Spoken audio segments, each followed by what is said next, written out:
Bien, damos inicio a este segundo bloque previsto para el día de hoy. Por favor, queremos recordar a los participantes tener la gentileza de colocar en modo de vibración vuestros teléfonos celulares o apagarlos, si es oportuno, a efectos de tener un desarrollo apropiado de estas conferencias. Recordamos apagar o colocar en modo de vibración los teléfonos celulares para no interrumpir a nuestros conferencistas. Igualmente, si alguien necesita asistencia en la traducción, tenemos audífonos disponibles al ingreso de este teatrín para que puedan ser utilizados de esta manera. Para las preguntas correspondientes, nuestros oficiales en sala habrán de proporcionarles las tarjetas donde podrán elaborar sus preguntas y luego serán absueltas por los conferencistas. Damos inicio en esta segunda jornada al bloque Reino Unido. Quiero invitar, por favor, al estrado, tener la gentileza de acompañarnos el excelentísimo embajador del Reino Unido, Anwar Chaudhry. Queremos invitar, por favor, a nuestros conferencistas Darren Quayle, Gavin Jenkins y Eustace Barnes, por favor, para tener la gentileza de acompañarnos en el podio.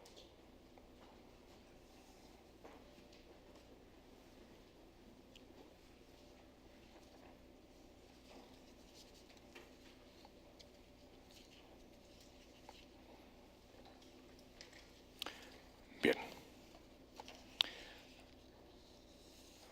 Para dar por inaugurado formalmente el bloque Reino Unido en el encuentro internacional, es sumamente grato y un privilegio presentar al excelentísimo embajador del Reino Unido, Anwar Chaudhry. Mr. Chaudhry joined the FCO in 2003, having served in private sector, the Royal Air Force, the Ministry of Defense, and the Cabinet Office as director. He was appointed British High Commissioner to Bangladesh in 2004, where he served for 4 years, returning to the FCO in 2008 as Director of International Institutions responsible for multilateral policy. Thereafter, he worked on initiatives to improve the FCO, where he was presented the Institute of Government Award for Inspiration in Government for his work on diplomatic excellence. The ambassador represents Her Majesty the Queen and the United Kingdom government in the country to which they are appointed.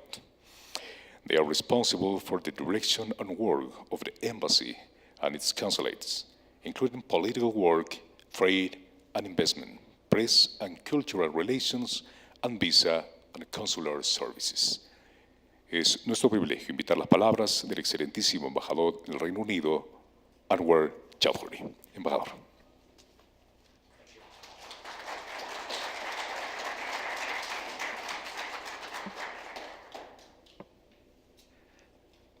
Thank you very much for that very generous introduction. I think it was written by a member of my staff who is looking for promotion. I really haven't done anything like what you read out, but thank you anyway. I believe that this audience, distinguished as you are, can understand what I'm saying, otherwise there is translation devices available. Obviously, good afternoon. It's really great to be back here in Arequipa. It is, I actually now say it, I used to say it was one of my favorite cities. It is my favorite city. I have been here far too many times for it not to be. And I am really pleased to join you here today in Arequipa, in PERUMIN conference. I came here 2 years ago when our industry was, so to speak, at the bottom of the pit. And I am now back here, and I'm already seeing an industry that is kind of on its way out. And looking to the future with some confidence. I also wanted to say that, very briefly, that the relationship between this great emerging country and my own has gone on from strength to strength. We are much closer on policy, on how we work together internationally. We are much closer on trade. Our trade is going up. It's gone up by 10%. last year. We are much closer people to people, as I like to say, heart to heart, and just a week ago we became closer stomach to stomach. We had the Princess Royal here, where we invented Peruvian and British food fused together, and that was done by Virgilio, the top chef here. So we are now closer all the way down the three body parts, and now that's where we're going to stop. You'll be relieved to know. But whatever way you want to use the body metaphor, right at the belly of Peru is the mining industry. And Peru's future depends on your future here and what you're doing here. And I'm really pleased to see that our industry is on the way up. My job today is not to talk about an industry that I know nothing about, although I am trained to speak about things that I know nothing about, but I won't attempt that because we have three exceptional speakers that follow me from the UK. And as you know, my country, I am proud of this, is if it's known for anything, it's known for innovation, and I think you will hear from them some things that could transform the industry, and transform the industry for the better, not just for us, business people, but also for real people. And I think from one of our speakers, you'll hear why that change in culture and change in management also needs to happen at a faster pace. But just a few words from me on the UK and our engagement in mining here. We are old miners. You know, we started digging hundreds of years ago. We went down. Much of the machinery was invented in the UK, and we are still there. The metals that are traded, the copper, the gold, the zinc, all of that comes out of Peru, 80% of that is traded in London. That's where it goes. So we're linked with you when gold turns into money. We have so many scientists and universities now working with you to take innovations further. We have also recently announced now $5 billion that is available to Peru, to industry here, principally mining industry, here on loan at very low interest rates that you can use to invest, buy equipment, take your industry further. So what we have been doing, I'm very proud to say, is building up the value chain that we offer this industry. So I hope you'll take the time to visit our pavilion with, I think now more than 20 British companies represented. I am told, I think it's the largest we've had in terms of representation here. And they are bringing products that you would expect from the UK that are innovative, that takes us further in our quest to become more efficient and better in this industry. So I wanted to really finish with just saying thank you. Thank you for giving me the opportunity to say a few words to you. I end my time in Peru very soon, but I end it in a very optimistic mood, not only for Peru, but for our industry, mining industry, where we have invested, I think the largest amount. I think we are responsible for something like 18% of the investment that goes into Peru, and we're second, I think, to, I won't mention first, but we're second to somebody else at 18%, and 18%, much of the 18% goes into mining. So I'm proud that is the case, and that is, I think, going to increase now with at least 5 billion more available, so that you can use that money to invest further. So I wish you lots of success. Mining is a long-term thing, but I think we are now on the road up, and the time to get out the shovels again and start digging. Thank you very much indeed. Agradecemos las palabras del excelentísimo embajador del Reino Unido, Anwar Chaudhry, con sus palabras inaugurales para este bloque que corresponde al Reino Unido, como ha sido ya manifiesto. Inmediatamente tendremos la participación del primero de nuestros conferencistas. Es grato presentar al señor Darren Quayle, quien es ingeniero minero de profesión. Darren tiene 25 años de experiencia en minería internacional, comercial y operacional asociada a distintos tipos de commodities. Tuvo especialización inicial en minería a tajo abierto y minería subterránea, ocupando luego altos cargos en Minproc, luego AMEC e Easy Explosives Operations, luego Orica.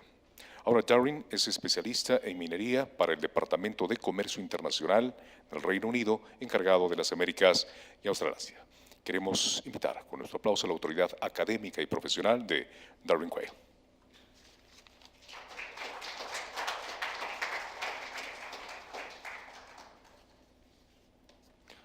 Buenos días a todos. I am very, very pleased and honored to be invited here for the second time after my initial one in 2015. Thank you very much for allowing me to speak. Like many people in the mining industry, I've lived in a number of countries, including Africa, Australia, New Zealand, and England. And for the best part of 4 years, I've had the pleasure of working in Latin America, along with our embassies, who have mining teams from as far as Mexico right through to Chile and Argentina. Peru has always had a special place in my heart because the culture of the place really sort of engages with what I was brought up with. My first job was a mining engineer in Australia, in Kalgoorlie, and I was an underground miner on an air leg or a handheld drill. And I was given to an old man called Bill to train, and it was his last job. And Bill wasn't too happy about that. He wanted a retirement. So it was a difficult first 2 weeks of life because he didn't speak to me at all. And I had to show my worth to him before he actually would let me play with the toys. One of the things, after nearly 9 months of intensive training on the drill, and Bill knew everything about mining on the Golden Mile in Kalgoorlie. One of the things, the most important thing he taught me was that the answer to the world's, or to the work problems were often at the face. The workers generally knew what the answers to the problems were. It was most of the time management didn't ask them. And that has really stayed in my mind over the years that I've been a mining engineer, which is nearly 26 years. It's about how we implement thinking, it's about how we engage the workforce, and it's how we develop technology and implement it into our companies. So let's talk about new thinking and technology, and mining in particular, and London in particular. Many of you know that London is the hub of finance, and our friends here at Anglo-American PLC, I'm very pleased to see you. It may come as a surprise to know that the mining industry in Britain is actually one of the world's largest, with many of the world's largest companies, including Anglo-American, listed on the London Stock Exchange. Also, it may be a surprise that over 50 universities and technical institutions in the United Kingdom are world leading in mining. And I have two excellent examples in Gawain Jenkins and Eustace from Leicester and Cambridge universities. These guys have been around for, no, not particularly, but Cambridge and Leicester have been around for hundreds of years. And have, and if, no, I'll stop there. Yeah, I'm digging a deep hole that I'll try and get my way out of. But the point is the technology that they have developed hasn't just started in the last 5 years. We have been active in the mining technology programs for hundreds of years indeed. But despite the technology we create, we are still regarded by many, including local communities, as slow adopters. The technology has existed for many years, but we have been slow to adopt it. And why is that? And if we don't ask the why, I think we'll be forced to change in the near future. In fact, go through an extraordinary period of change, the like of which we have never seen before. The problem is, with this change in the new technology, is our workforces are not ready for it. We need to prepare them for the future, and in doing so, improve the success, accelerate and improve the success of the implementation of new thinking and new technology.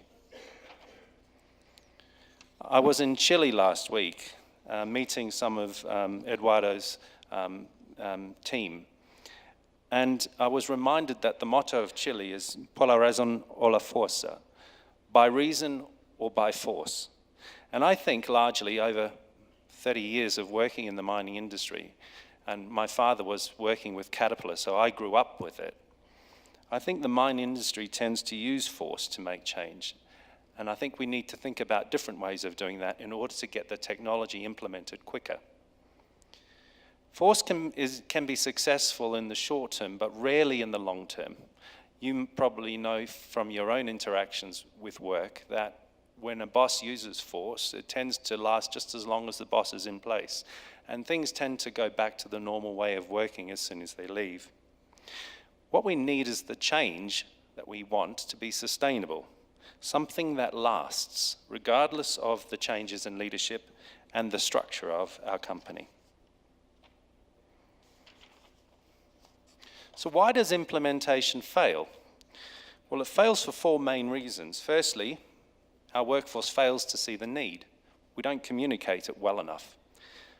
Sometimes we and the workforce fail to take action. Sometimes we get lost and don't cross the finish line. Sometimes we get tired and don't cross the finish line. And sometimes, as many of you probably have an affinity with, we're overwhelmed by the sheer scale of the initiative and miss the urgency to change.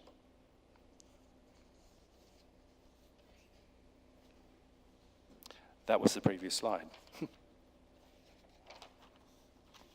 The key thing, the key point, is how you change is important as what you change.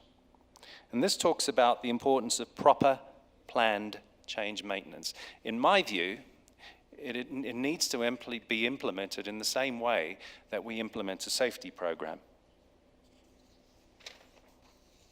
And creating change in people in a sustainable, long-lasting way is about emotions, actually, not facts. And as a mining engineer, I struggle with that because all I live for is facts. I have black or white. I don't really understand the emotions, as my wife will probably tell you.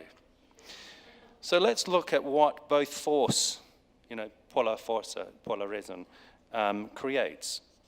There's two ways you can look at this. Compliance, which is the force, that's driven by force, drives behaviors such as I have to do it this way. And that's sometimes threatening. If I react to this change, if I must, I will react to it. I must absorb. It's all about a negative interaction. Alignment, on the other hand, is about I want to do it this way. And this sounds a bit soft, but it's actually fundamental to the way that we work. Because if we don't embrace, in my view, if we don't embrace the alignment better, we won't be able to implement new technology in the way and in the time that we need. Can you see how the alignment is better than the compliance? I hope that's my point. And where has this come from? Well, traditionally, the mining industry has operated on what we call the command and control methodology, similar to many of our military forces. This involves compliance, a contract, and a constraint to enable the work to be done. The world is moving rapidly to more of an active management model, which involves discipline, trust, and stretch. Basically, enabling your workforce to operate and make decisions for 90% of their work, and only coming to you for 10% of it. What that creates is small, self-organizing teams intent on delivering their best and working at a high level with a minimum of supervision.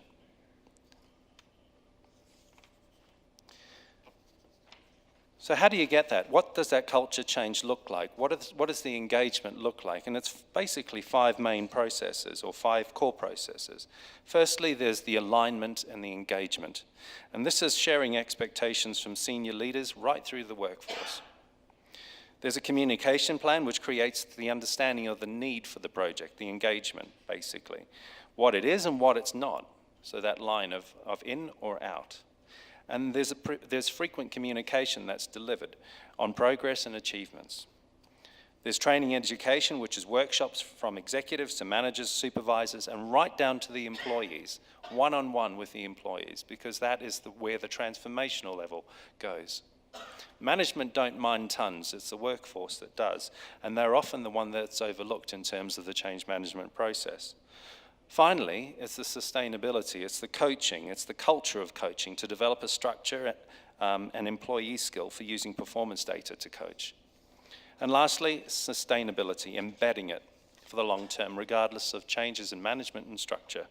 And this involves the transfer of systems, training, and methodologies to train the trainer, and to monitor results and drive continuous improvement, basically allowing the workforce and the interim management, or the management just above them, to have a say and drive the change that's required.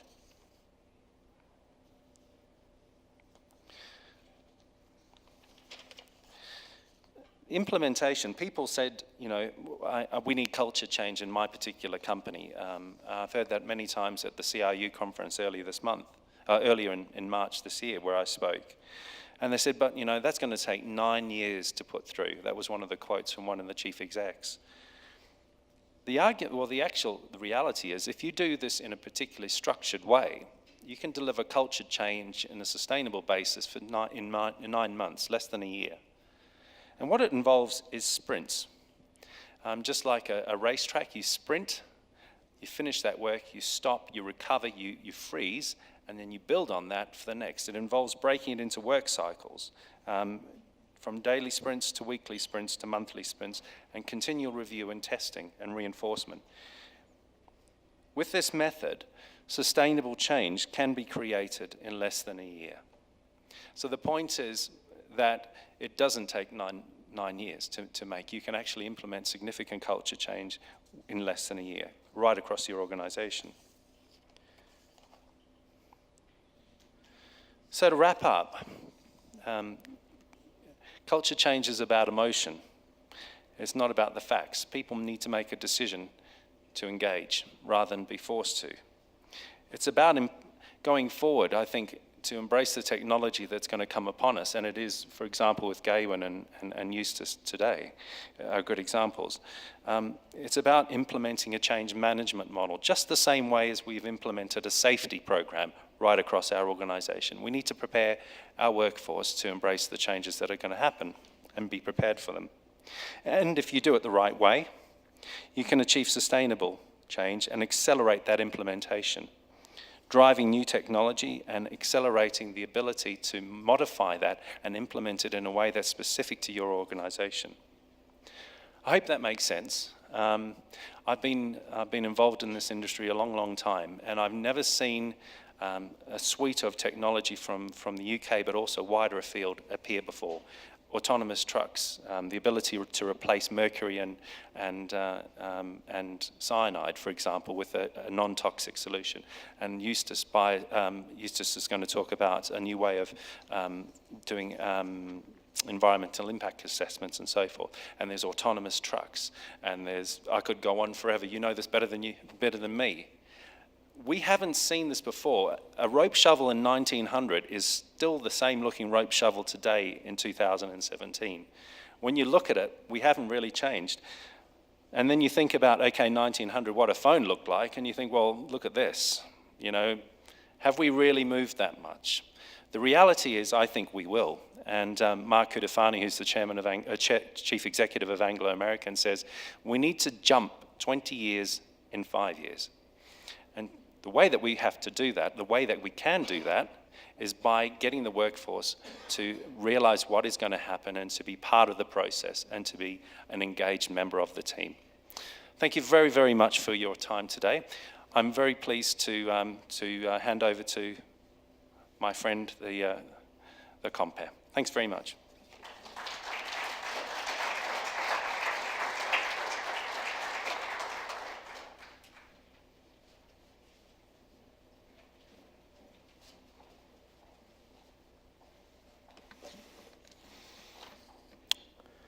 Agradecemos a Doreen Quayle su brillante participación.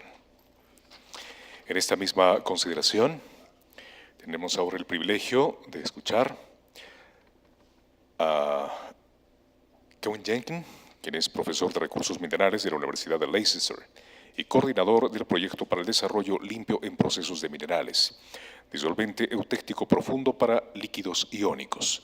A través de ellos, los líquidos iónicos adaptan sus propiedades y se vuelven adecuados y económicamente accesibles para obtener altas concentraciones de minerales a gran escala, no tóxico, biodegradable y seguro. Es nuestro privilegio invitar al profesor Kevin Jenkins.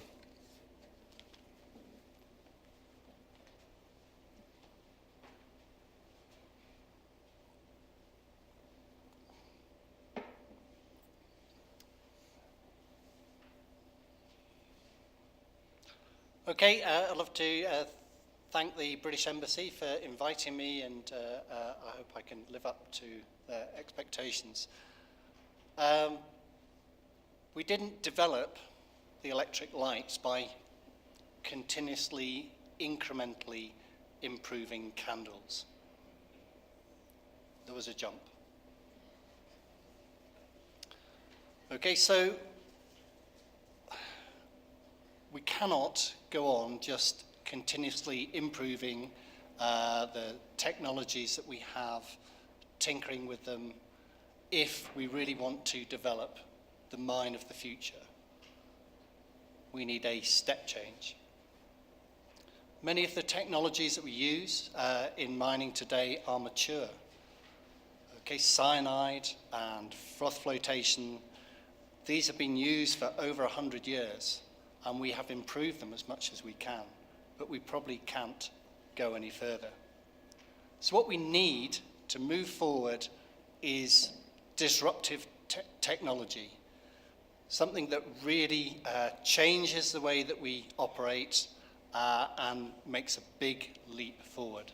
And what I want to talk about today is one potential disruptive technology that we're developing at the University of Leicester. Okay, so we need to look forward and think about what are the key drivers for mining in the next few decades. And potentially we could even be mining in space or the deep ocean. These certainly are possible, and we ought to be developing technologies that could be used in those settings.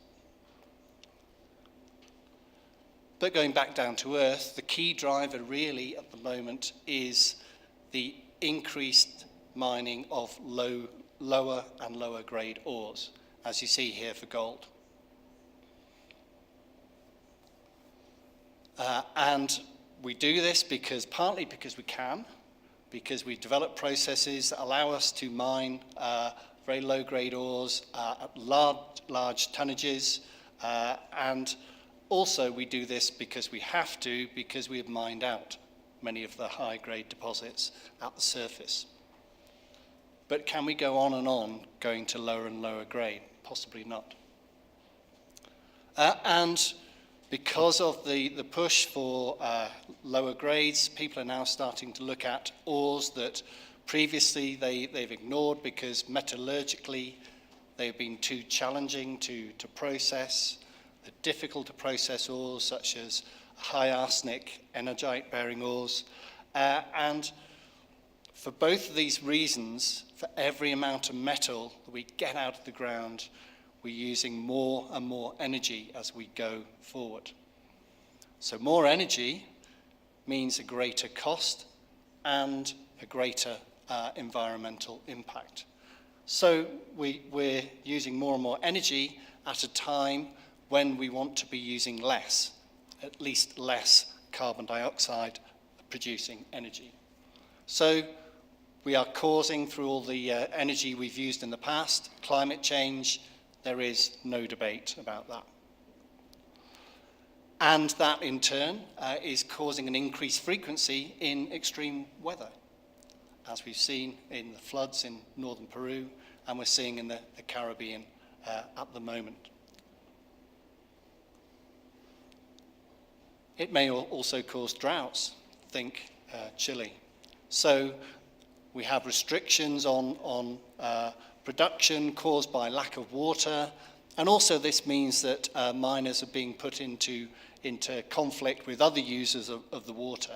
And in one of the previous talks this morning, I heard that 70% of the mining conflicts in Chile, in Peru, are as a result of water conflicts. So we need a process that uses low water. And the public is increasingly becoming less accepting of mining and its environmental impacts. So it means that we have to work harder and harder to produce technologies that are publicly acceptable. And the mine of the future will have to run off energy that does not produce CO2. So we're looking at renewable energy such as solar panels. And the mine of the future will also need to produce the materials that are used in those renewable resources, such as tellurium for use in solar panels.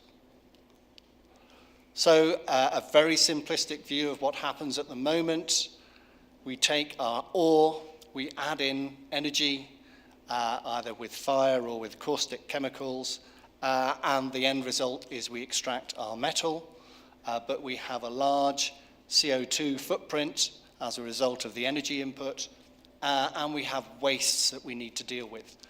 Okay, and they have a further CO2 footprint and a further cost. Okay, it has to be said that some of the reagents used are not favoured by the public.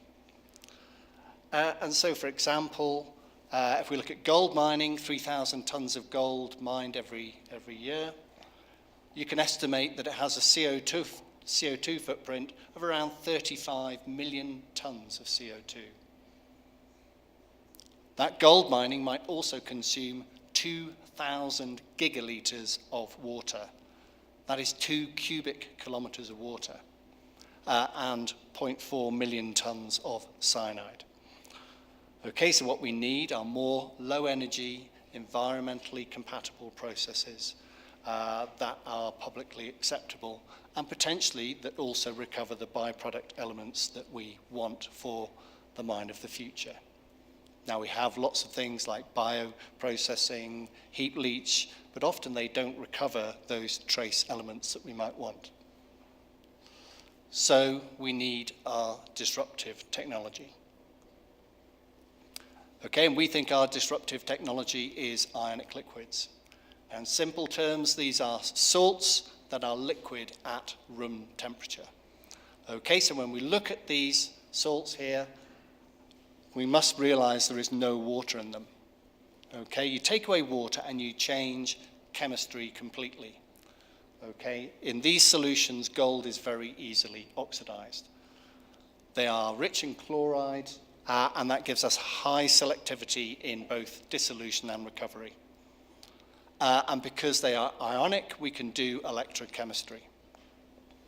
Now, ionic liquids have been around for decades. They are not new. And the trouble is that many of them are either toxic or very expensive, so incompatible with being used for a large-scale industrial process such as mining.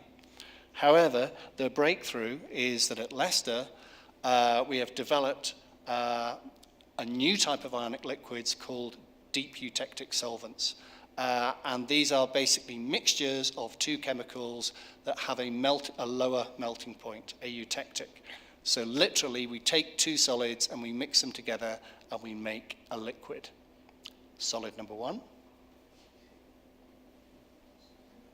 Solid number two.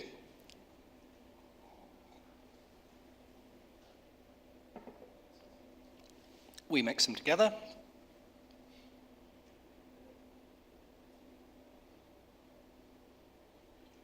And we make a liquid. That's magic.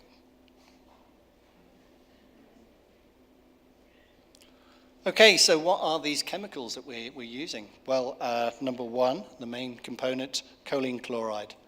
What is that? It's vitamin B4. You cannot argue that it is toxic. We need it in our bodies.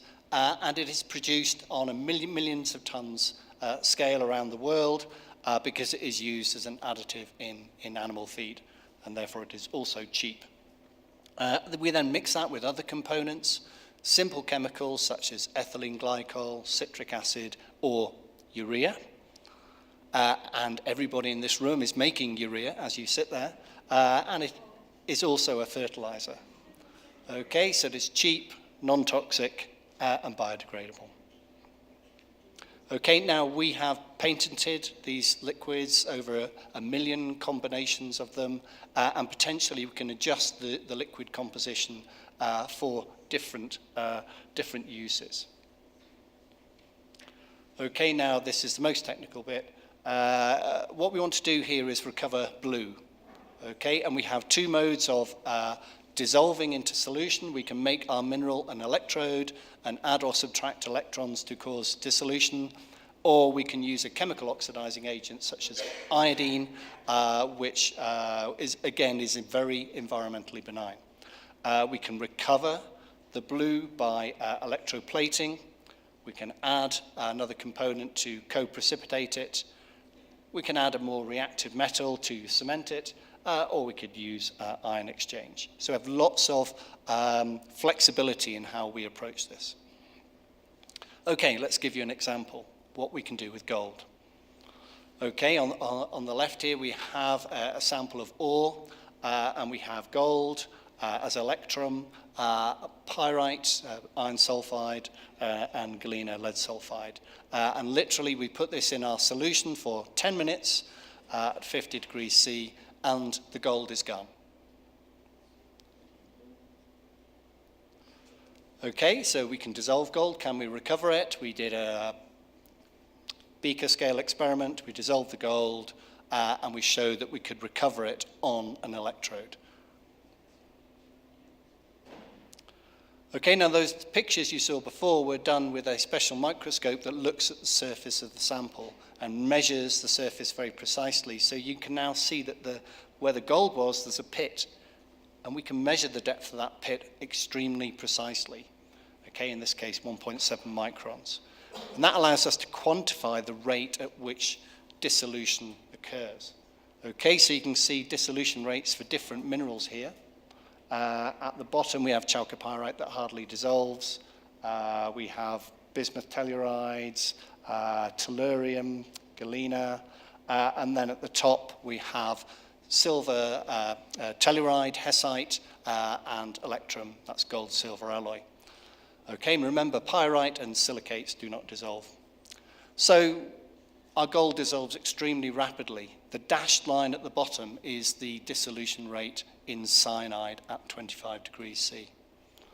Okay, so already we have a potential replacement for the use of cyanide, or indeed the use of mercury, or indeed smelting for the recovery of gold. Now also note that the silver telluride dissolves very rapidly, so potentially we can also recover that from a gold ore and recover gold, silver, and tellurium. Which brings me to my next point, that we may want to recover byproducts. So we have elements such as antimony, bismuth, and tellurium that may be subject to supply restrictions as so-called critical metals. But if we could extract them economically, we could potentially add value to a mine. And we believe we can do this. They often occur in trace minerals with strange compositions, all these weird names along the bottom. I've put some of the formula here. And this is showing the dissolution rate. At the bottom, the dashed line here is the dissolution of gold in cyanide. And you can see all of these points are above that. So potentially we could recover any of these minerals by this process. But you see on the right-hand side that minerals including bismuth and tellurium are easily soluble as gold. Okay, now I've been talking about using iodine as an oxidizing agent in those examples, but here I'm going to talk about how we can use electrochemical dissolution. So I said before that pyrite didn't dissolve, and that's normally a good thing because that is our gang mineral. We don't want that to dissolve, we just want to dissolve the gold.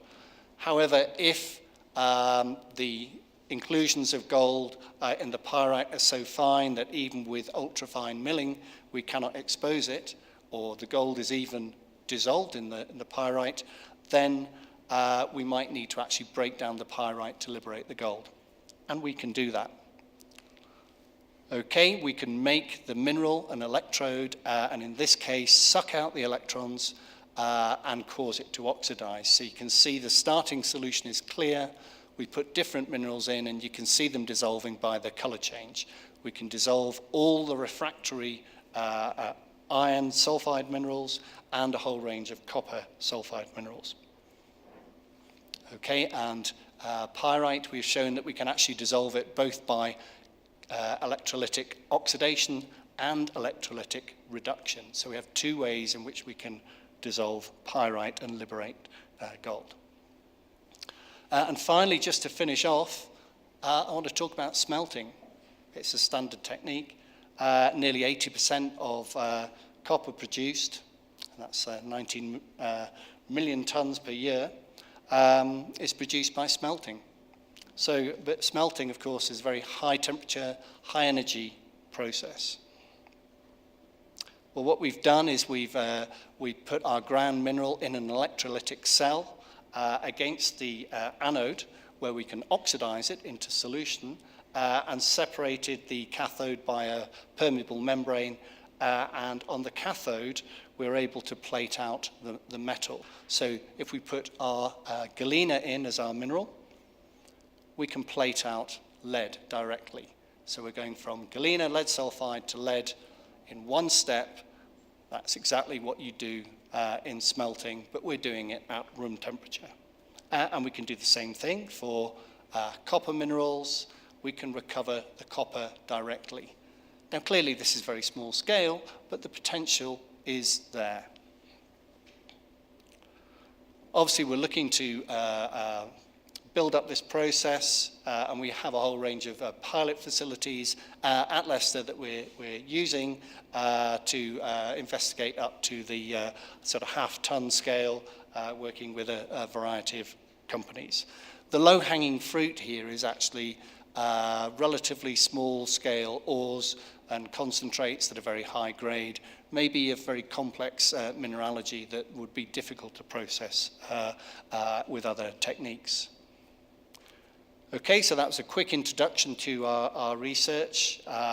We've got materials, liquids that are environmentally benign and hopefully publicly accessible. We have low-cost materials. Okay, and in our processes, we would aim to recycle the liquid over and over again. We have a low-temperature, low-energy process. Because we are recycling the material, it doesn't actually use a great deal of water, and we'd also produce a very small volume of aqueous waste, which is expensive to treat. We have the potential to recover byproducts, and as I said, high-grade complex ores may be the first thing to go with. I didn't talk about this really, but we have the potential for small-scale operations where we can process on-site or in-country, and that may be interesting in terms of ethical sourcing, in particular for gold.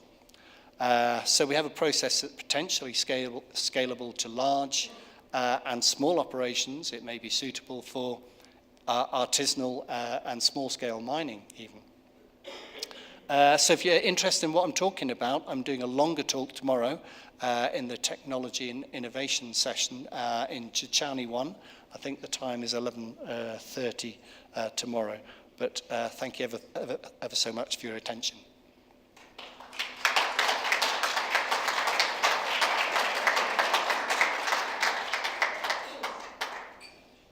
Agradecemos al profesor John Jenkins, quien ha participado en este bloque con su autoridad, reiteramos, académica y profesional. Muchísimas gracias. En esta misma consideración, será importante invitar a nuestro tercer conferencista para el bloque Reino Unido, Eustace Barnes. Es coordinador de proyecto e investigador en el laboratorio Cavendish de la Universidad de Cambridge. Su proyecto prueba la aplicación de microportadores codificados magnéticamente utilizando la química combinatoria de microfluidos y los desarrollos de nanopartículas para producir una nueva tecnología, laboratorio en un chip. Un objetivo central del proyecto es contribuir con desarrollos tecnológicos para estudios de impacto ambiental. Invitamos al profesor Eustace Barnes.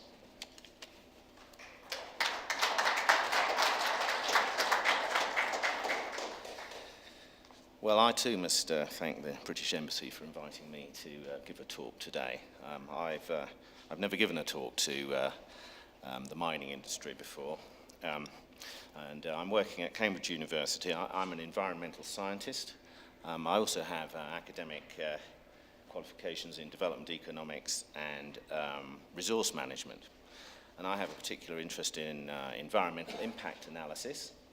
And as a result of work that I've undertaken in Peru over the last 15 or so years, and my knowledge of the country, I've been asked to work at the University of Cambridge to look into applications for nanostructured materials to look into environmental impact assessment, and in particular, water quality analysis. My role in the project is as project coordinator, and I am coordinating quite a number of sub-projects designed to benchmark this technology. Can you not hear me? Can you hear me? Am I not speaking loud enough? And so I am in this talk in 20 minutes summarising the work of another 8 or 9 researchers, and I doubt very much if they were here that they would think very much of my efforts to summarise their work in such a short period of time. But anyway, I shall endeavour to do so. So what I've been asked to talk about is applications for nanostructured materials as a platform for tracing the dispersion and concentration of soluble residuals in watercourses. This technology was actually originally developed for medical diagnostics, and so rather than looking in water for contaminants or indicator chemicals, they were looking in blood. So it does have quite a wide range of potential applications. So next, that one. Obviously, in a country like Peru, but also elsewhere in the world, that the issue of water quality is of major concern to everybody. And in particular, in a country like Peru, if you look at these pictures here, these are all scenes from Peru. The distribution of water is a key problem for development in Peru. You have, 70% of the population living on the coast where there's practically no water, and where all the water is in the Amazon, almost no one lives there. In the Andes, you have a mixture, a sort of mosaic of different microhabitats where water is available part of the year, but essentially water distribution, water quality are fairly major issues for the development of the economy in Peru. And as we know from recent developments in Peru, here is your president, Mr. Kuczynski. And he has had a number of initiatives looking into water quality and analysing, making sure that water is not unnecessarily contaminated. And they are, of course, major issues in Peru when you look at the fact that, as that photograph on the lower left there shows, there's huge growth of shanty towns in the desert around Lima. And where on earth is the water coming from? Because the Andes immediately above it is dry as well. And then, of course, in that same desert, you have irrigation programs, and the one that's illustrated here is Santa Rosa, which is just near Huacho, north of Lima. And they are using water from the Rio Huara, and the quality of that water is highly questionable. And there is a need to monitor it and make sure that it's not going to cause problems for that, very elaborate irrigation program.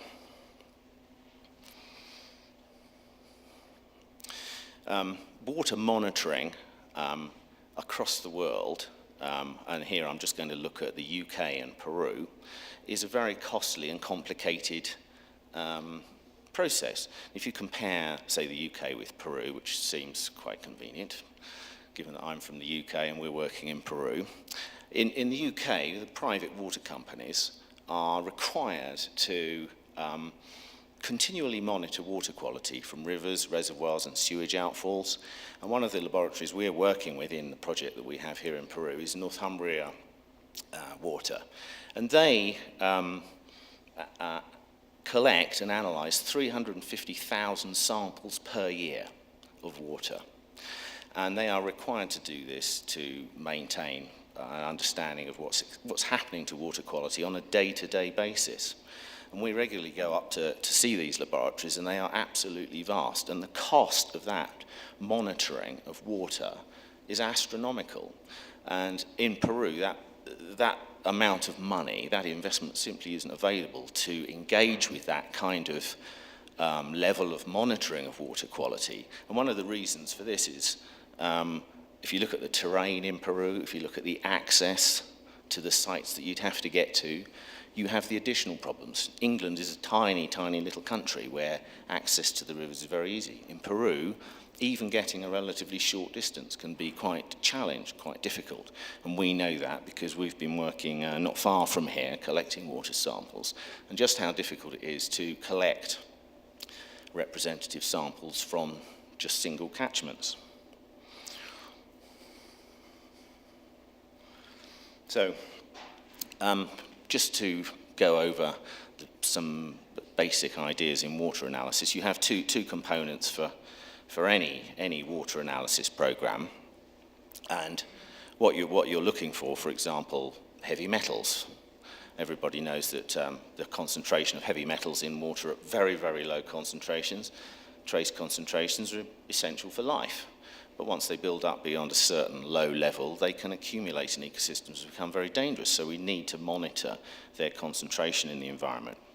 Well, any system, no matter what it is, requires two components. One is a receptor, and the other is an immobilization platform. The immobilization platform is simply a mechanism to which you can attach probe chemicals which bind with your target ion, your target compound you're looking for in rivers or lakes, for example. So here you can see there's a diagram here which shows you the grey circle, which is representative of an immobilization platform. And then the black crosses attached to it are the receptors, the probes, which are developed to bind with, say, mercury or lead or whatever target ion you're looking for. And then all the little red bits attached to it, like branches, are where they are binding with that target chemical. And you need a method of identifying that the reaction has taken place in the immobilization platform. And so here's just a very, very simple typology of water quality analysis using, describing here the receptors, 3 different sites of receptors, inorganic alloys and amalgams. They've been used for many, many years and have been critical in analyzing heavy metal content in water, or heavy metal contaminants in water, and synthetic and biological receptors. And the program we've got is using a mixture of synthetic and biological receptors. And that essentially is the surface chemistry that we are applying or coating to our nano-structured immobilization platforms. We have, there is generally rather, electrochemical detection that can be used on the one hand, or optical detection on the other. Optical detection falls into 2, either light absorbance or light reflectance in the immobilization platform, so that you can tell whether or not your probe chemical is binding with the target ion. And we are using the light emission fluorescence techniques. So the technology that we're generating will fluoresce once it binds with target chemicals.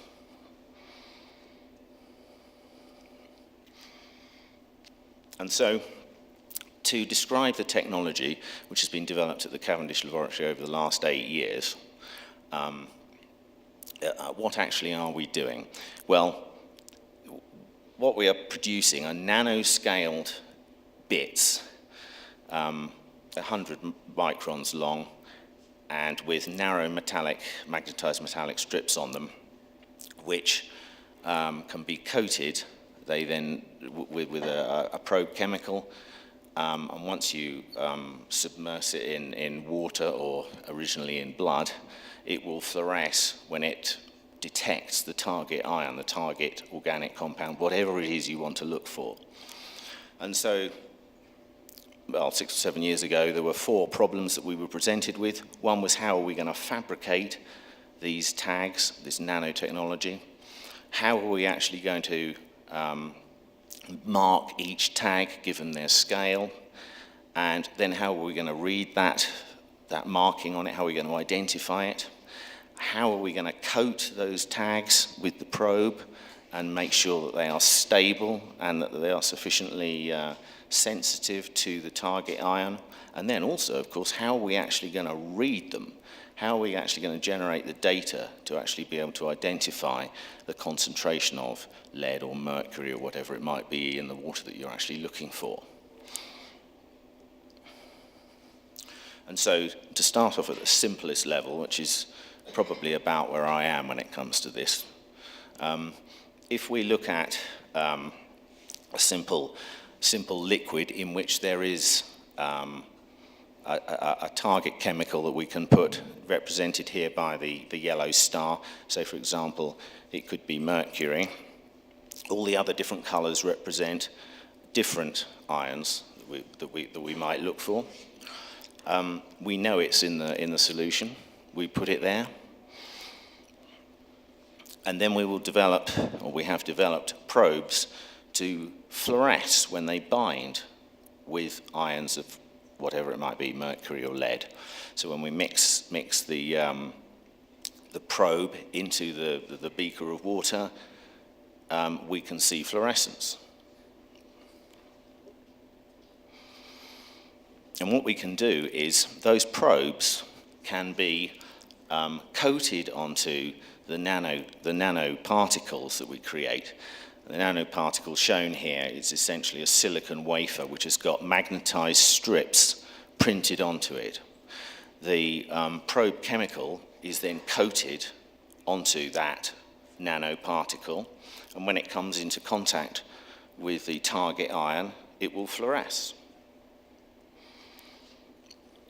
as such. So if now you have within that suspension liquid, you can see quite a number of different colored tags with different probe chemicals on, but the only one that's fluorescing is the one that is geared to find the yellow star. And so this is the basic principle of it. And what we then do is take those fluorescing particles, well, we take all the nanoparticles, and they are passed through a microfluidic channel. And in the microfluidic channel, we have the capacity to be able to separate the fluorescing tags from the non-fluorescing tags. And then on the non-fluorescing tags, we can read the code and identify the target ion. So this is what each tag looks like. There's the size of it, and on it we can print either, here it's got 7-bit, so they are 7 magnetized metal strips. And then they are given we can code them. This one, I say this one is 7. We've got up to 16,000 different binary codes associated with specific tags, and we can therefore, if we have the time, we could develop 16,000 different probes to look for that number of different target chemicals in water or in the wider environment. So this is a complicated piece. This is the fabrication of tags. This was one of the initial challenges that was posed to us. And in the labs, we have been able to fabricate the tags just described. You have a silicon wafer, and you have an aluminium layer that's deposited onto it, which is basically a sacrificial layer. And on top of that, you have layers of SU8 and PMA deposited on top, into which are printed these magnetized strips of metal made of, well, some of them are made of chromium, others are made of tantalum, I believe. And then the top layers are washed off to reveal the magnetic strip, and then on top of that, the SU8 is then coated on it again, and then the sacrificial layer, as the name suggests, is washed away, and you're left with tags. And we can actually produce huge numbers of them very quickly in the lab, and you can end up with as many as 50,000 tags in 1 milliliter of water. And so that would represent, effectively, 50,000 tests in a very small quantity of water.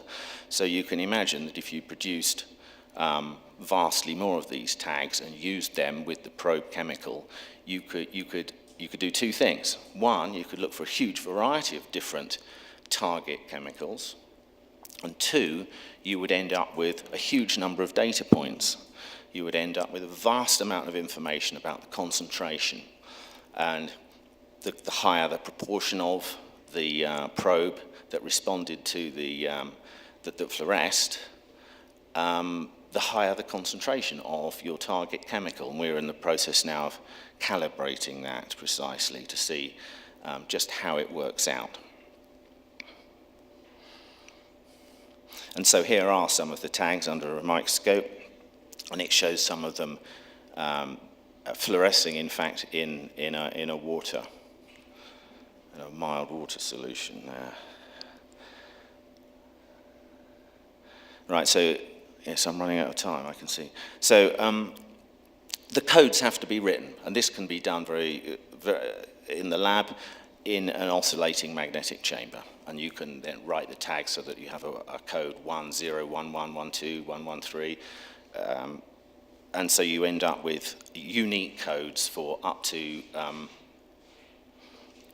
well, we have 16,000 different codings, as I said, and the more metallic strips we have on the tag, the more complicated it is to actually write it, and the more difficult it is to actually then read it. So once the tags have been coated with a probe chemical, once they've been put in the suspension assay to look for the target chemical, they can then be passed through a microfluidic chamber, and as I suggested earlier, they can be separated into the fluorescing and the non-fluorescing tags, and then those tags can be they can be read. Because it's a barcode, it's a bit like, you know, what you buy in the supermarket. We're able to read barcodes very easily. And the challenge was to develop a system whereby we could pump through 50,000 tags, 100,000 tags, and read out the data from all those tags. And that has been achieved. So we have reached the point where we have achieved this. And here's just an image of some tags fluorescing in water, and these tags were functionalized with AMF, and it was just designed as a demonstration of principle to show that the tag system does actually work. So, as I said, we've been able to fabricate the tags, we can write them, and then we can read them in the microfluidic chamber.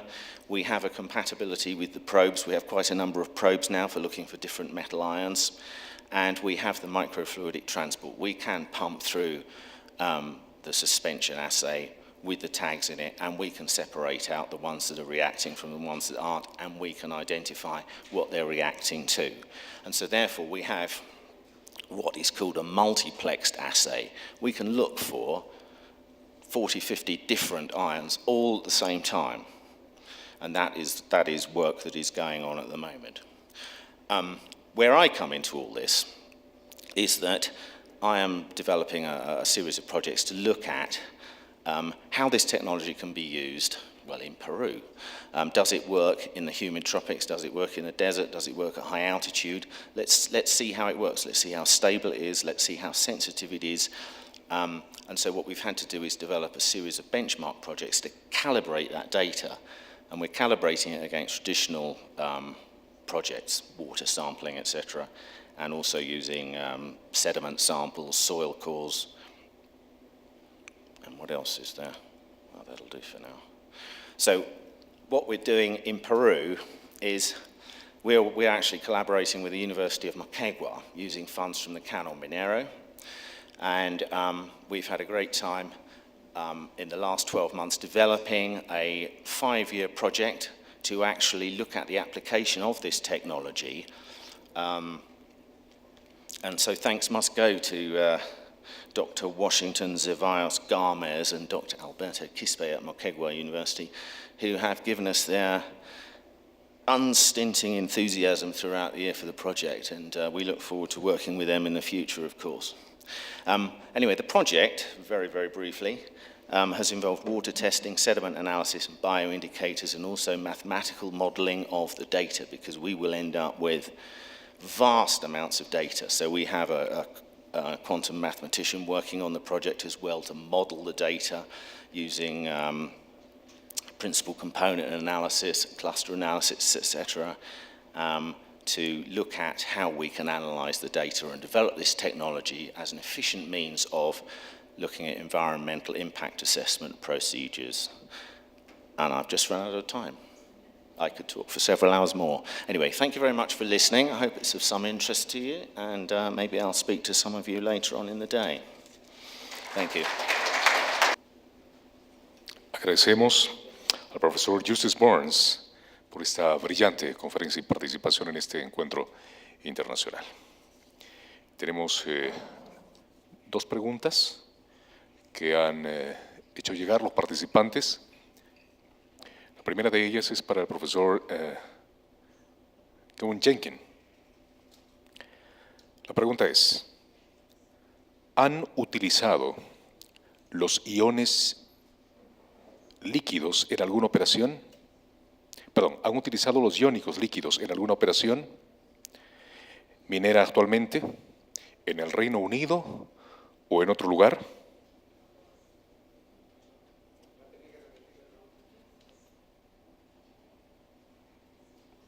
Okay. Is that right? Bien. ¿Han utilizado los iónicos líquidos en alguna operación minera actualmente, en el Reino Unido o en algún otro lugar? Y la segunda parte es: en comparación con el cianuro, ¿cuál es el porcentaje de recuperación de oro? Ok. Muy bien. Tenemos otra inquietud. ¿Es posible trabajar este solvente para un trabajo en la minería más sustentable, especialmente en la minería artesanal en el Perú? ¿Será posible que los recursos estén disponibles para ellos? Absolutely, that's something that I very much believe in, that it's something that we could not only work up to the larger scale, but work down to the very small scale and potentially provide a kit to artisanal miners with these very simple chemicals that are non-toxic, and I would love to be able to roll this out and get it adopted. Of course, the big issue always with artisanal miners is getting them to adopt. There's lots of processes out there that are suitable for artisanal miners, but they always tend to revert to mercury because it's so quick. And so it's actually the adoption, the sociological side is a really big part. But sometimes actually what they want to do is they want to copy what is happening in big companies. So we will work at both ends of the spectrum. Bien, han sido sueltas las inquietudes. Concluimos entonces con el bloque Reino Unido, agradeciendo la presencia del excelentísimo embajador del Reino Unido, los destacados conferencistas y profesores, y reiteramos nuestra permanente gratitud por su participación.